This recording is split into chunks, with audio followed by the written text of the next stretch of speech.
नीट परीक्षा पेपर फुटीची जबाबदारी स्वीकारून केंद्रीय शिक्षण मंत्री धर्मेंद्र प्रधान यांनी राजीनामा द्यावा या मागणीसाठी दिल्ली येथील जंतर मंतर मैदानावर कॉंग्रेस जनता पार्टीचे आंदोलन सुरू आहे। या आंदोलनात सोनम वांगचुक यांनी बेमुदत उपोषणास सुरुवात केली आणि 20 जुलै रोजी जंतर मंतर मैदानावरती जनतेने आणि विद्यार्थ्यांनी उपस्थित राहण्याचे त्यांनी कालच आवाहन केले। पण आज सकाळी 18 जुलै रोजी दिल्ली पोलिसांनी त्यांना जबरदस्तीने ताब्यात घेऊन सफदरजंग या हॉस्पिटलमध्ये भरती केले आहे।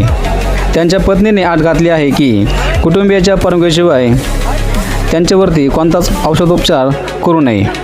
मित्रांनो, या घडामोडीमुळे देशभरामधून संमिश्र प्रतिक्रिया उमटत आहे।